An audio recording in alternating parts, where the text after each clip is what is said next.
opinions expressed by the host and guests in this show are not necessarily the views of Children's Health Defense.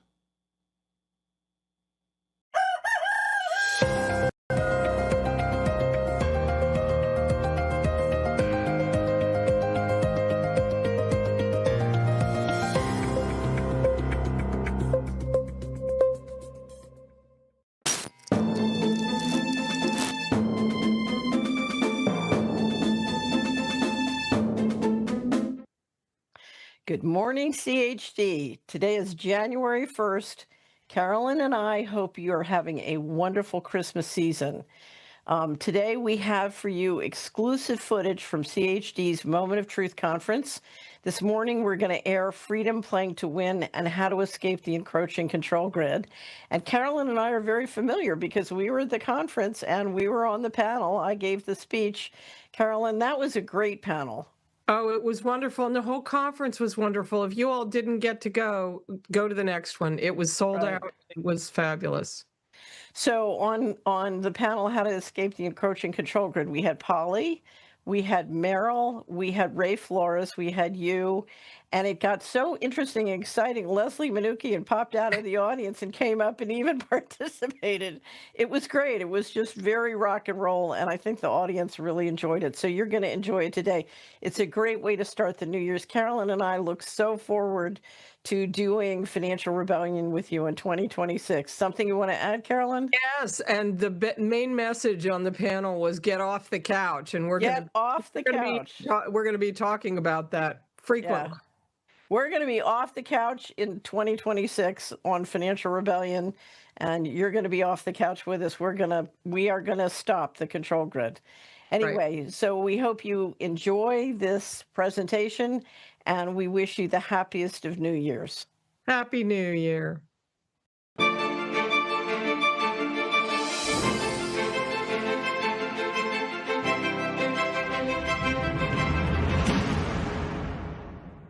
Lou? Okay. Every week we publish a tune. It's a Leary Report. This is one of my favorite ones. It says, woman's checking out at the grocery store. It says, how would you like to pay? And she's wearing a little checkout badge that says New World Order. It says, cash or slavery? Who here uses cash every second that they can, every chance that they can? Oh, okay, I recommend this to everyone because the digital control grid cannot happen unless we go to 100% digital. So one of the things we can all do is roll it back. Now, one of the things I've heard again and again at this conference, oh, you can't stop the digital ID and programmable money. Yes, you can. Yes, you can, but what is it going to take? Just feel like you're at church for a second. It's going to take getting off the couch. I want everybody to stand up and say as loud as you can, get off the couch. I knew you'd do it on the first one. Okay, so I'm going to be saying this again. We're going to talk about getting off the couch. Okay, next slide, Lou. Okay, I want to talk to you about mind, and then I want to talk about money. You know me, I always want to talk about money and financial freedom. So let's talk about mind. We just published a report on the Leary Report, great report by Josh Dahman, one of the best we've ever published, called Cognitive Liberty. If you are going to get off the couch and we are going to remain free, what do we need? We need our minds, okay? And our minds are under attack in many different directions. You just heard that wonderful panel about the towers. What do the towers deliver? I've got my phone in the Faraday bag. They deliver surveillance. Somebody, who else here has got their phone in a Faraday bag? Oh, good for you. So they deliver surveillance, they track you. Dr. Weldon, everybody hear Dr. Weldon yesterday? He said, you always want to know more about your enemy than they know about you, right? But what does our enemy use these for? They know a lot more about us than we know about them. Okay, so the first thing you want to do is you want to make sure you have your mind. We just published one on cognitive liberty. We also published one, the top academic scholar we've ever found on the topic of military-grade neurowarfare. You need to know about this because you need to protect your mind. Next slide. Okay, when you carry, you think this is a communication device. It's not. It's a surveillance and tracking device. So you need to realize that you are giving intimate access to what you say, where you go, what you write, what you text, what you do to your children, your friends, your family. One of the best books on teenagers wanting to transgender by Abigail Shrier, her number one recommendation, what was it? Don't give your children a smartphone. You know why? When you give a child a smartphone, you give organized crime, the people who ran Epstein, direct access to your child's subconscious. Is that a good idea? I don't think so. What are you giving your enemies? Are you giving them a control file? I used to be an investment advisor, and I would have a client sitting right in front of their smartphone, and they say, oh, well, when I sell those coins, I'm going to take them to the dealer, but I'm not going to pay taxes. You just gave your enemy a control file. You know what a control file is. When you go to see a congressman and he doesn't pay any attention to you, oftentimes, what was Epstein? In part, it was an operation to create control files on many, many powerful people, okay? But this is the question: do you have a human agency, or are you losing your human agency because you're allowing this kind of technology to persuade you? You know, I'll meet with people and they say, I can't imagine my family, after everything we know, is still injecting COVID shots in themselves and their children. Why is that? It may be because of this. Okay, next slide. We now have reports that telecommunication companies literally think they can read our thoughts. And AI can read our thoughts, okay? Go to the next slide. You want to presume that if you want human agency and you want to know more about your enemy than they know about you, you've got to rethink the value of privacy and how you do it. As I said, at the Solari team, we try and keep this turned off. I have to use it when I travel, but we keep it turned off and in the Faraday bank whenever we can. Next slide. Okay, so one of the things we always try and do is, in 2017, I was at a conference in the Aspen Institute, and they had us all use QR codes, and the next thing you know, they were tracking us throughout the conference and influencing where we went, and sort of, you know, if they wanted people to move over to this workshop, they'd send messages saying, oh, you know, exciting, it's over here. And they were literally steering everyone through their QR codes. Now, when you talk to the conference organizers, they say, we have to have QR codes because the audience wants them. Okay? So you can stop it by saying, I don't want QR codes. Let me show you where QR codes are going. If we could just play this video, Lou.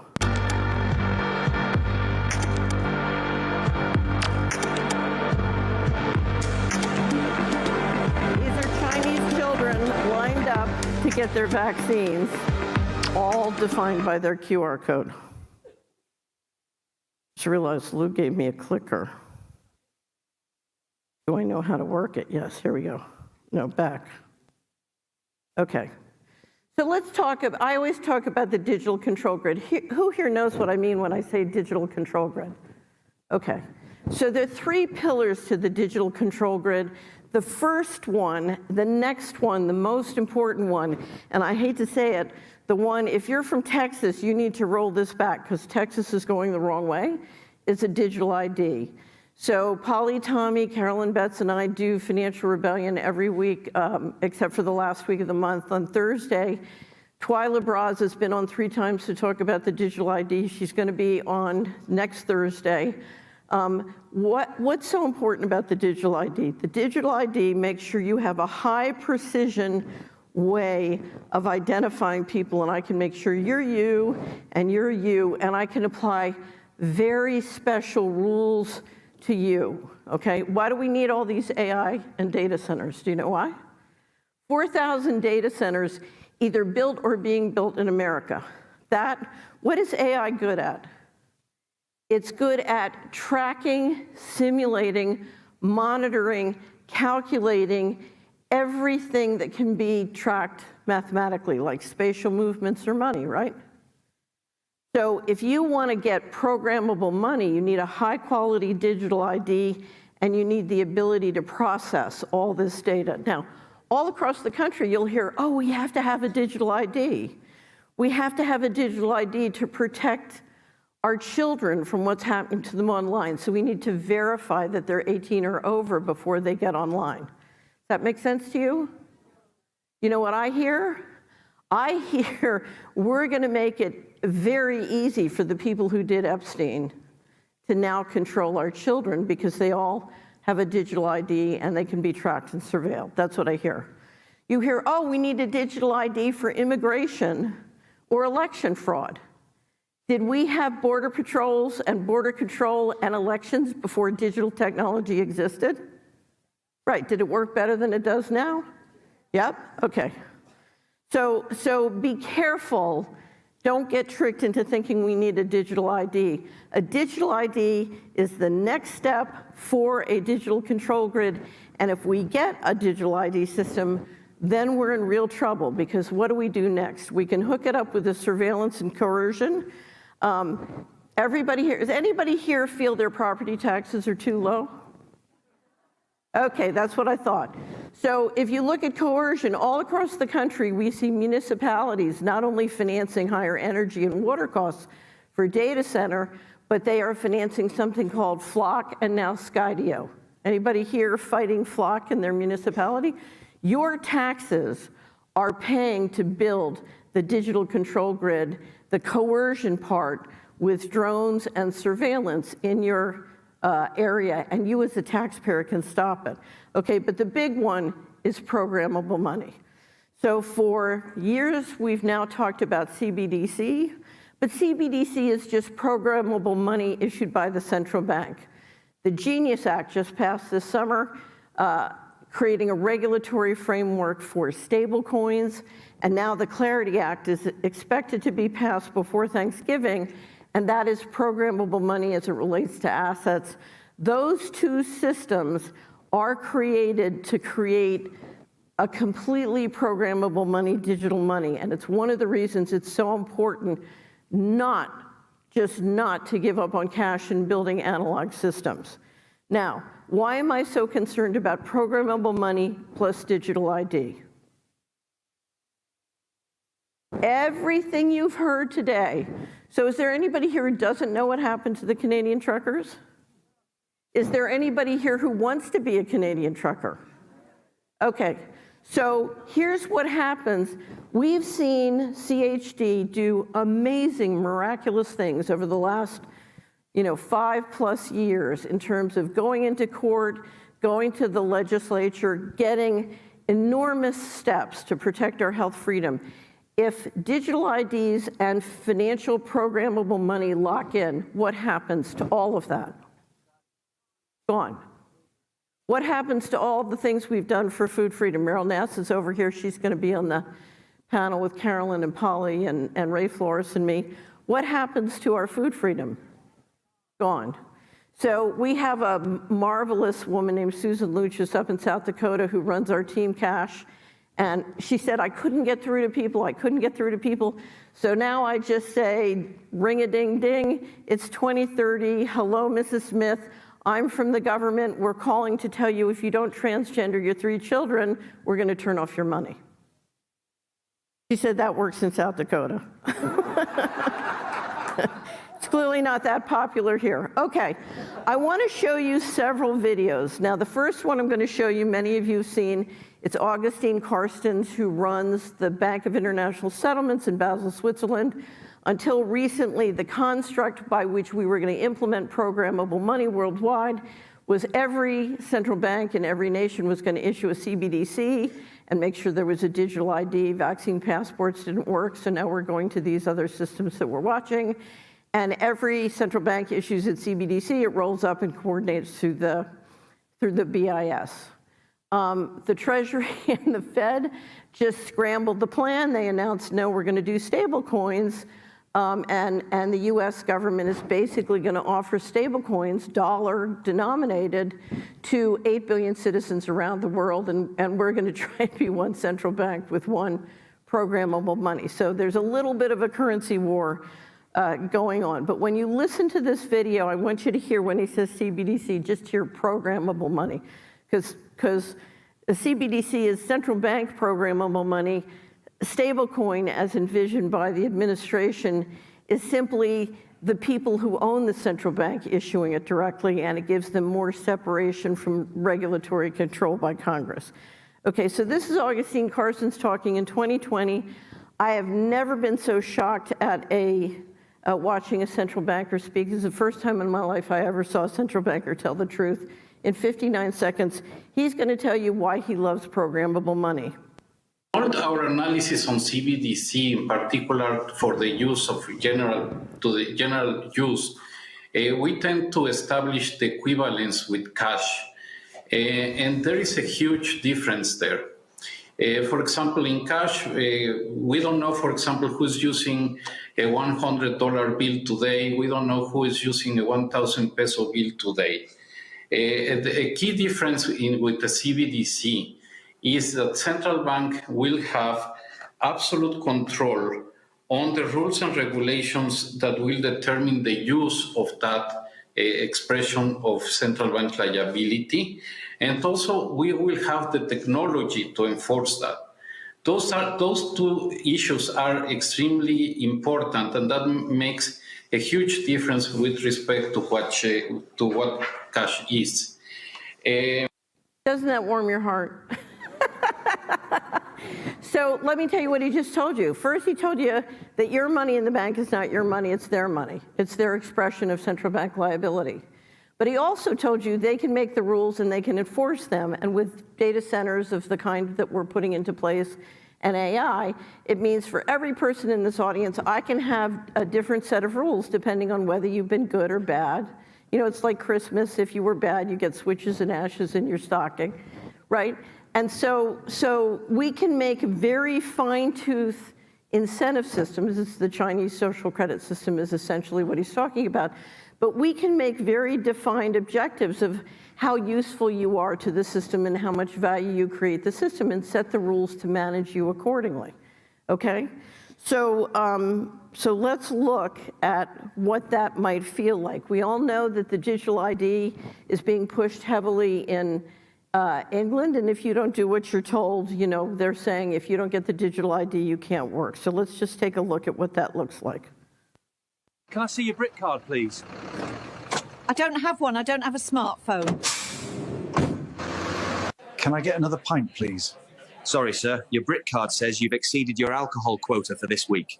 Sorry, sir. Your BRIC card says you've already flown twice this year. We're having to restrict passengers with higher than average emissions profiles. Sorry, I'm afraid your funds have been temporarily frozen. Your recent social media post did not align with the government's narrative. Sorry, I'm afraid your BRIC card says you cannot purchase any more meat this week as part of our commitment to achieving net zero. I've just logged in using my BRIC card and it's saying I've already had 3 hours of internet today and it's locked me out.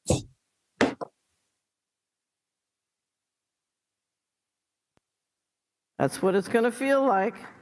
Okay, so the last one I want to show you is Richard Werner, who I think is the top economist and expert on central banking in the world, who's sort of on our team.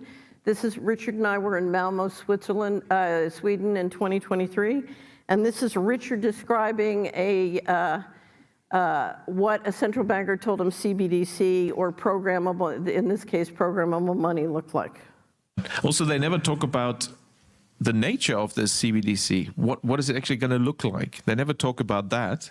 Right. But I heard one European central banker tell me what it's going to look like. He saw it. He was invited to one of the old central banks in Europe that are very much promoting this. And they showed him. And, you know, he's a top, executive director of another central bank in Europe. And there's no reason to believe that he was telling me a story. And he was around this large and would be implanted under your skin.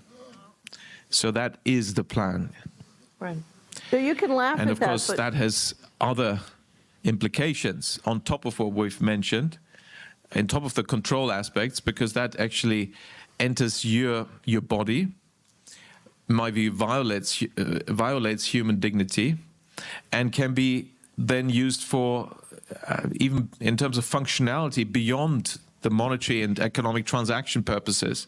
So highly dangerous and definitely something we have to oppose. And so using cash is one of the things we can do to make sure that the hurdle will be higher for the central planners to introduce the CBDC?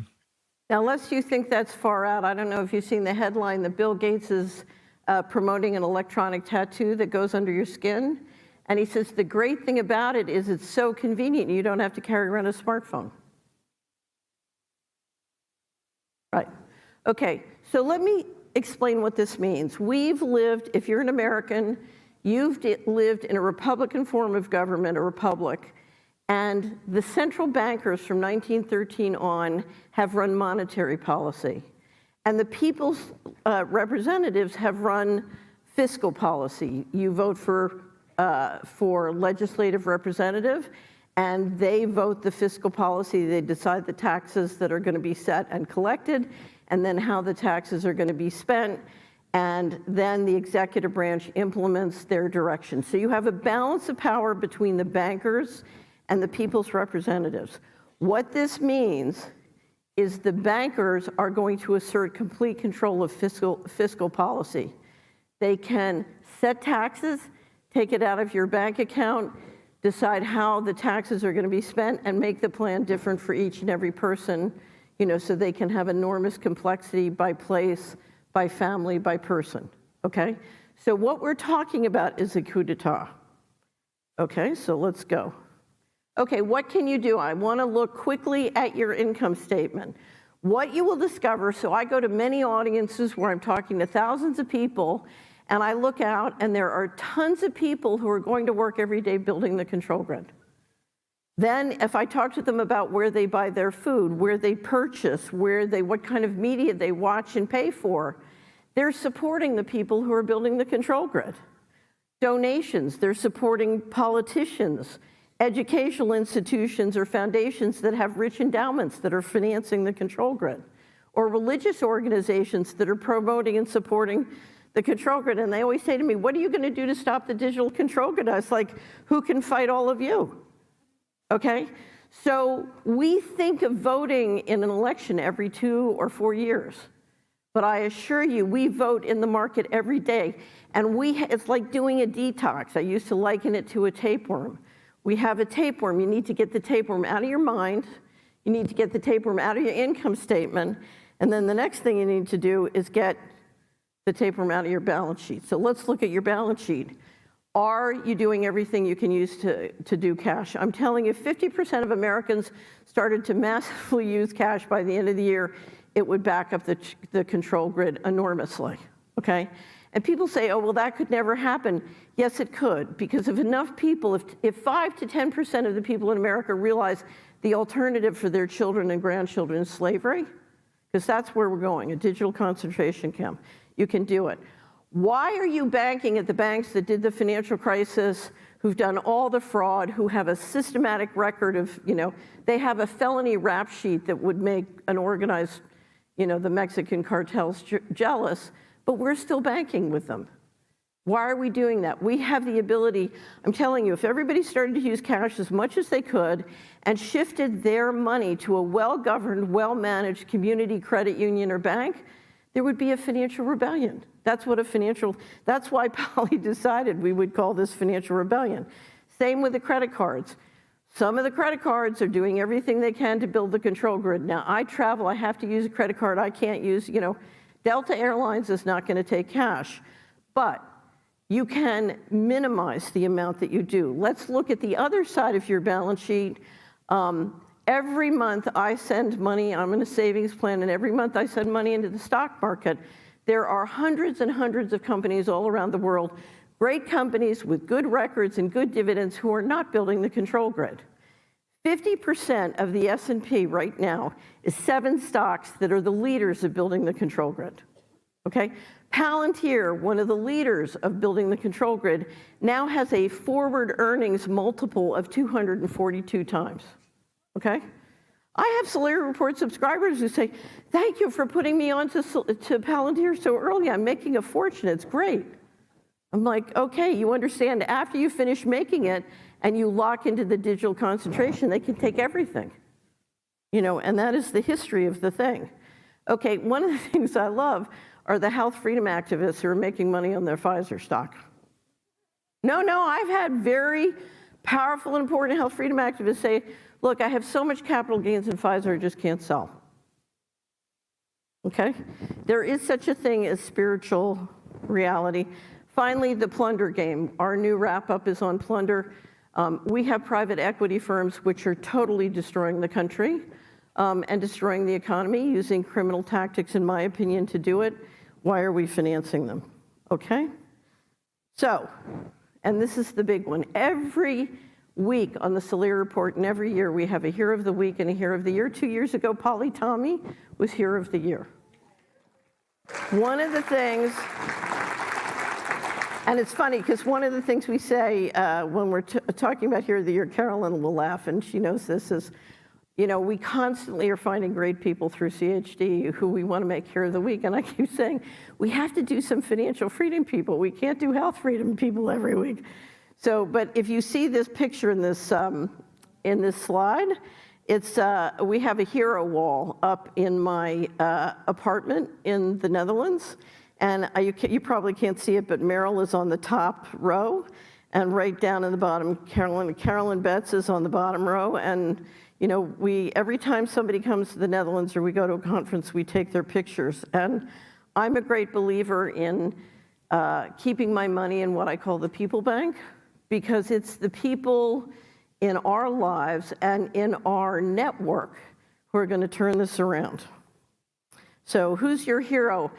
I'm always shocked when somebody who is committed to financial freedom or food freedom or health freedom tells me how much they admire one of the leaders who's building the control grid. And I'm like, really? So who's your hero? Okay, so take action. What? I'm doing my best, thank you. As you notice, there are a lot of heroes at this conference. You know, people who are not, you know, when people say, oh, well, the digital ID, I was doing this over at Pierre Corey's place or booth today. They said, well, the digital ID and programmable money is inevitable. And I said, you know, I never predict victory for my enemies. I never do that, okay? So I used to have, when I worked in the administration, I called it my sugar packet goals. Those were my 3 goals I had to get done. I could write them on a sugar packet, wouldn't tell anybody what they were, because in Washington, they'll make sure they stop you. And so I want you to leave here today with that sugar packet of the actions that you can take. Everybody's different. You know, some people can go to the legislature. Some people can pray. They're spiritual warriors. You do what you're led to do. But what I'm telling you is we are in a critical period where we still have time to turn the ship before it hits the iceberg. And if we hit the iceberg, then we are going into a world that those of us who grew up and lived in the United States can't even fathom. That's why I love the Eastern Europeans. Anybody here from Eastern Europe? Yeah, so they know, you know, we did this, we've done this, we've been to this movie, we are not going back. Okay, at the Saleri Report, we have a wealth. We spent 2 years working with legislators to come up with a complete manual of everything you can do to protect financial freedom. Under the Constitution, the states have extraordinary powers to do that. We also have a building wealth learning plan, because what we need to do is instead, in health, in food, in financial freedom, we need to build the civilization that we want to live in, and we can do that. Who's going to do that? Well, let me do this first. Our 2 focuses right now, we have legislation that we're trying to pass in every state. We could sure use some help. The first one is to stop programmable money. Many of the states passed laws saying no CBDC or no debanking. Big banks couldn't debank. So efforts to stop what was happening. Now that we've switched from CBDC to stablecoin, we have to go back around and we have to pass bills. We call it the Consumer Payment Rights and Transparency Act, and the goal is you are not allowed to use programmable money in the states. The second bill, the big bill we're focused on, is protecting cash, and there are many things legislatures can do to keep cash alive and keep it working and liquid in your state. We have at the bottom of Saleri a financial transaction freedom website. You can sign up. We have monthly briefings for legislatures. Our next briefing is this coming Thursday on the Consumer Payment Rights and Transparency Act. So if you're interested in supporting that in your state, please plug in. Finally, we've started something called the Young Builders Course. We're launching it in February, in fact, in Florida in 2026. We believe the people who are going to build the real alternatives are the young people. And so the question is, how do we make sure we get to them, we give them the information they need to be successful? How do we give them the education and the tools they need to build this kind of a building wealth future? And finally, I just want to remind you again, how would you like to pay? Cash? And what are you going to do? Get off the couch. Say it again. Get off the couch. Get off the couch. Ladies and gentlemen, thank you very much. We have a great panel coming.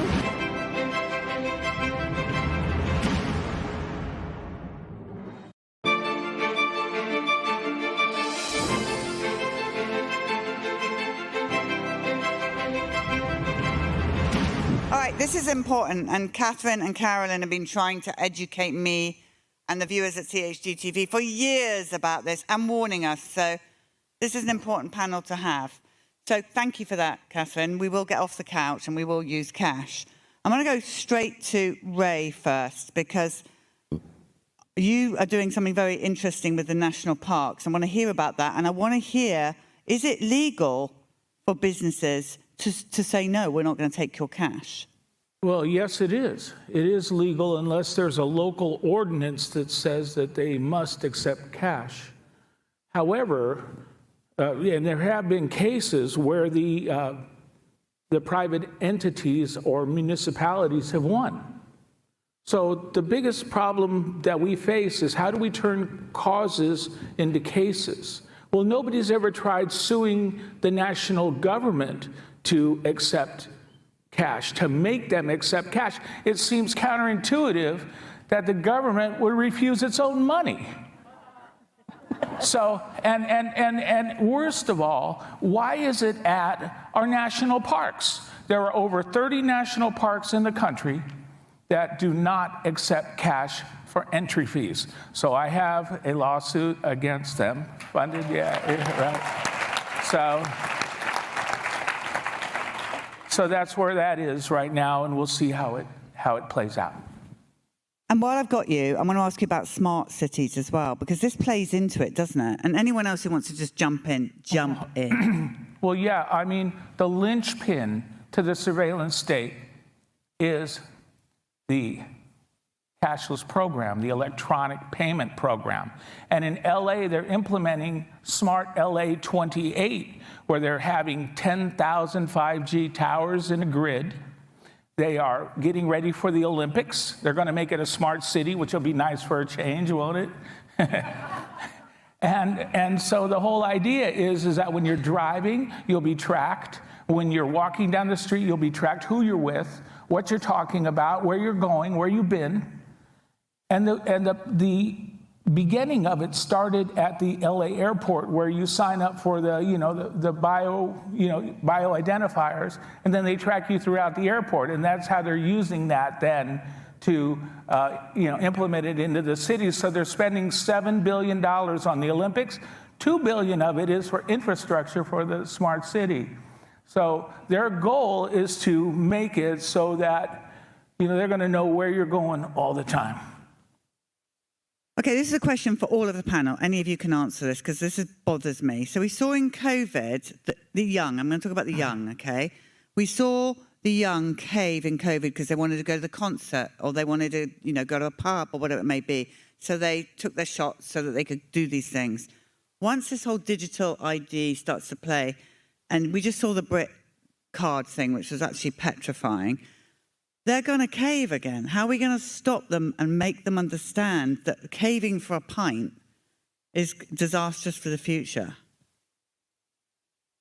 So I don't think they are all going to cave. So you see a bifurcation in all age groups, but particularly in Generation Z, where you have some percentage. I was just out in Salt Lake, and I walk into a coffee shop, and there's like a 25-year-old, and they're playing 33 LPs on a turntable. You know what I mean? I mean, there's a whole group of them who see the trap, and they're not buying it. So what I will tell you is the history of freedom, if you go back and study the history of freedom, it doesn't take everybody. It takes a very difficult, noisy 10 to 15%. People just like you. And that's what turns the ship. All right, thank you. I hope you're right. Meryl, let's go to you. Yeah, thank you. So I think, first of all, one needs to acknowledge, look, there's people who are trying to take over the world. And there are probably different groups, and they're trying to do it in different ways. But once we had the technology for surveillance, once everybody had computers and smartphones, once these networks were built, and once we had banks that were programmed to win, that the bank is like the house, in a gambling casino. They will always win because of the way the system is set up. So once you have that in place, right, there are always going to be evil people who know how to use that system and can use it to take over the world. Now, they have a lot of ways of doing it. They have plan A, plan B, plan C, plan D, et cetera. The WHO was part of it. We've slowed that down. Taking over the food supply is another important part. But if you take that in and reprogram your mind to always, it's a very, very hard and black thing, but if you can say, okay, this is just how it is, and we have to defeat them, and so the way to do that is to live your life. You've reprogrammed your mind. You understand that. You're not putting it into your unconscious. You understand it at every moment of your life. And you have to be okay with it because that is reality. And then you live your life all the time, and you teach, and your children get to know because you're always exemplifying that understanding of how you defeat it. All the choices you make in your life are made to maintain freedom going forward for our children and grandchildren. Well said. Carolyn. Well, as an attorney, I think it's really important that young people understand the U.S. Constitution and what exactly is the First Amendment. I heard people say things like, well, hate speech isn't covered by the First Amendment, And it's like, wait a minute, hate speech is the main thing that is covered by the First Amendment. And I also think, maybe somebody will make a video that was similar to the one we saw, but showing that you can't buy, the government will decide you can't buy marijuana in states where it's legal, and they'll cut off your money if you try to buy marijuana. You've got to find it where the sweet spot is with young people. Maybe they'll cut off their ability to play computer games. You can only play 1 hour of computer games a day, which I think would be a good idea. But I don't think it's a good idea for the U.S. government to get involved in that. And I also want to just say that there was a hearing, I can't remember whether it was House or Senate, where it was revealed that Bank of America gave up MCC code information on the September 6th, people who were in Washington, D.C. for September 6th. And they didn't even have a warrant. And Bank of America turned over the credit card MCC code. Understand that when you use a credit card, there's a category that says what you bought. And so it shows if you had a hotel room in Washington, D.C., which is what they wanted to know, and whether you patronized a place where you could buy a gun. January 6th or September 6th? I'm sorry, January 6th, yes. And that was the basis on which some people were, probably a lot of the people were arrested because they could identify who was in a hotel in Washington between the a couple days before and a couple days after, and who went to a place where they could buy a gun. So one of the most important things you can do when it comes to your daily and weekly purchases, you can't control financial freedom. You can't control the financial system unless you can control food. And if you can't control food, everybody can grow their own food and make community currencies. In the Great Depression, 3,100 counties in America, there were 3,100 community currencies, okay? But to keep farmers alive, the farmer needs to get the retail price. And when the farmer gets the retail price, we get food that doesn't poison us. Because if you go to the grocery store, increasingly, you're getting food that is poisoning you. So maybe, Meryl, if you could just say a few words about what you're doing to help people see the need to protect themselves from the great poisoning, but to keep their local farmers alive. The institution of farming and family farms has been under attack for a long time. So there are two things happening. One is, of course, that corporations want to get bigger, want to have more control.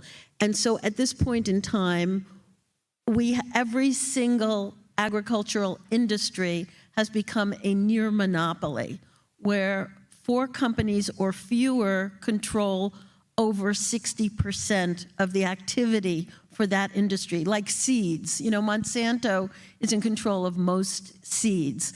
The 4 meat packers control 85% of beef processing in the United States. 4 companies control 67% of pork processing. And so once they get that kind of centralization and power, they control the prices that the farmers get for their commodities, and they control the prices farmers have to pay for things like tractors, seeds, fertilizer, et cetera. So what we have is a system in which the farmer got 70% of the retail price of beef in 1970, and now the farmer gets 30% of the retail price of beef today. And as a result of that, we have fewer cows being raised in the United States than at any time since 1951, even though the population has more than doubled, I think. In the 7 years between 2017 and 2024, 160,000 farms went bankrupt. 20 million acres are no longer in production than were in 2017. And we have 1.9 million farms in the US. We've lost 8% of our farms in 7 years. Everything is conspiring against the farmer, in part because the large financial companies want to buy up the land. The land has become very valuable, but the farmer is getting almost nothing for his crops and his animal. Until this year, when we had such a dearth of meat that the price of meat went up. But anyway, so my organization, Door to Freedom, has created a project called Save Our Food and Farms. We have a website in construction, but we have listed 50 ways that farmers are being attacked, and a lot of other information we don't just list the 50 ways, but we have a story up to explain each one. And we have a lot of more information. And so farmers are under attack, but the eaters are under attack and they don't know it. So because of the way the federal government subsidizes farming, and we spend, this year I think we're spending over $50 billion subsidizing farming, but it goes to the very wealthiest, largest farmers and industrial farms. It doesn't go to the farmers who are producing the food that we want to actually eat. And it's subsidizing the commodification of crops, so that the corn, for instance, goes for gas oil, et cetera. I'm talking for too long, but this crisis will affect us very soon because things are being centralized more and more. More farmers are going under, and unless we make a change for the farmers, the eaters are going to be out of luck. We won't be able to afford healthy food. Thank you, Mel. Okay, we've only got 6 minutes left. So I want to go through really, what do you all want us to do? So each of you tell us what you want us to do, because we understand the problem. Catherine laid that out beautifully, as did you guys as well. So what's the solution here? Get off the couch and pay cash, we get that, and do what? Ray, over to you first. Okay, so CHD sued the Los Angeles over the smart city in a FOIA case, and what we got was their LA's code of digital ethics, And in it, what they said was that we're guaranteed a right of privacy. They're not going to sell, store, or track us. Yeah, right. Huh? That's a funny one. And so, but that kind of platitude gives people comfort. And so in the famous case on surveillance of whether or not it's constitutional to surveil public, people in public, it has a two-part test that Justice Harlan laid out in his concurrence in Katz v. the United States.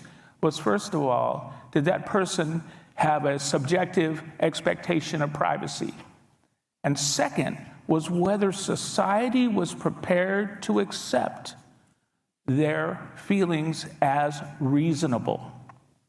So then, if everybody allows surveillance, then society becomes one step closer to making it constitutional for us to be surveilled 24/7 wherever we go. So are we saying here, use cash, get rid of our smartphones? God knows how we'll survive with that. To be honest, I mean, most of us work remotely. I'm sure we can, but we need to be told, we need to be walked through how we got to do this, because it's hard. So I'm going to tell a story, and I'm going to use a 4-letter word. Oh, no. Okay, go on. Okay, so I had a wonderful subscriber call me from Arizona. She said, I've been fighting 5G for years. If I'm going to keep fighting, I have to go public, but I'm a very shy person. I'm not comfortable doing that. And I said, well, have you seen the movie War Room? Are you a Christian? She said, yes, I'm a Christian. I'm a devout Christian. I said, have you seen the movie War Room? She said, no. I said, get War Room. It's about spiritual warfare, opening a prayer closet and battling it through prayer. And I said, just try it. Just, if you're led to do it, open a prayer closet and battle this spiritually. I don't know what happened, but several weeks later, she emailed me back and she said, oh my God, this shit works.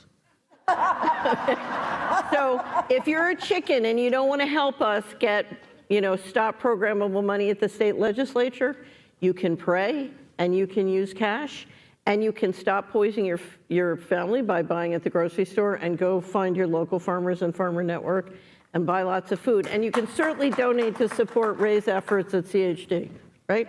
Yay. So we can do this. How many of us is it going to take in America to actually take this control grid down? By 5 to 10%.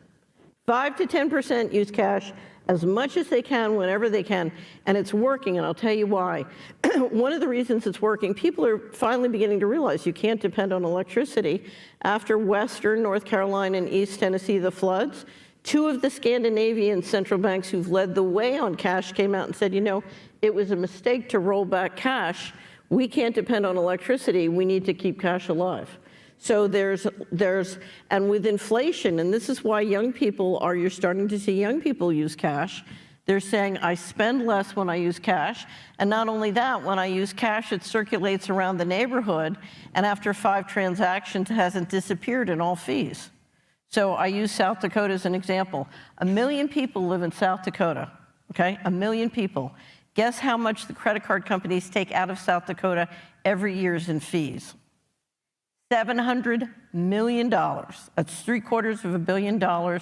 Imagine if that money stayed and was circulating around South Dakota. So inflation is one of the things that's bringing the young people in. Mel, last words? Well, I think we have to think about what could happen in the future. What's going to happen to your family? How do you protect them? The electricity can go down. I think, if the people who want to be rulers of the world get really nasty, all we have to do is cut their wires. You can use probably pellet guns to knock out these little 5G cells. You can use spray paint. I think we need a disclaimer on that for children's health defense. The French plumbers cut off the water and sewer to the French central bank during the Yellow Jackets. Did you know that? Yeah, central banks have trouble operating without toilets. I mean, if the robots are coming for you, you use spray paint on their sensors, and then they won't work.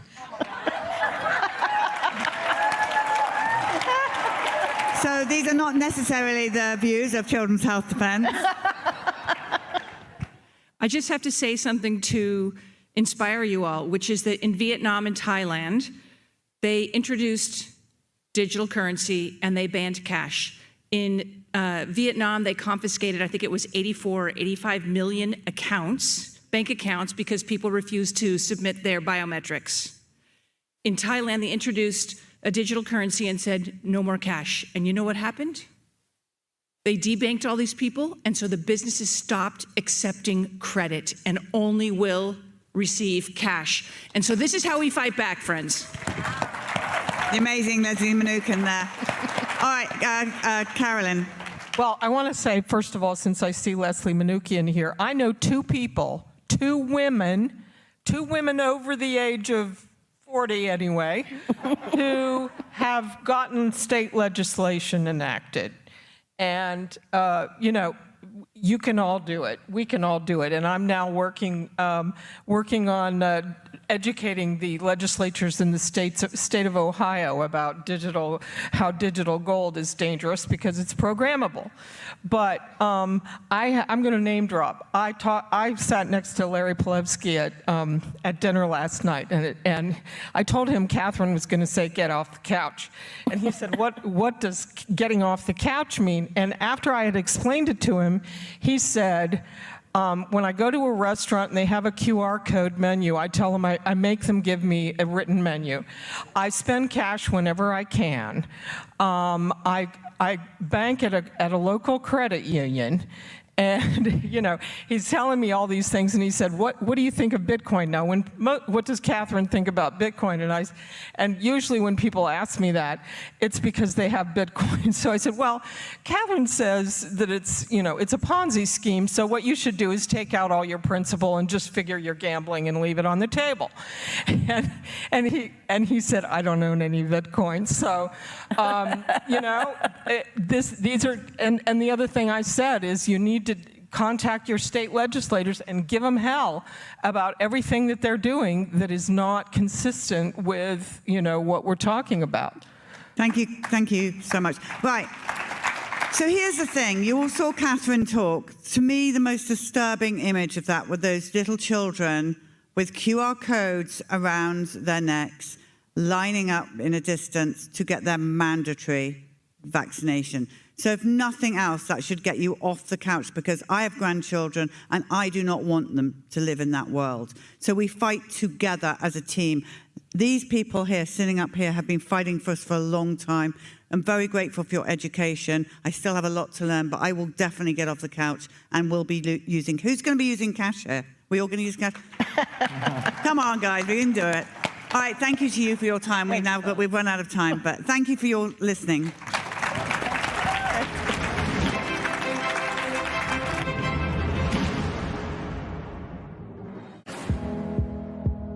This and all CHD TV programming is made possible by generous support from viewers like you. Please consider making a contribution today to keep our programming going strong. Thank you.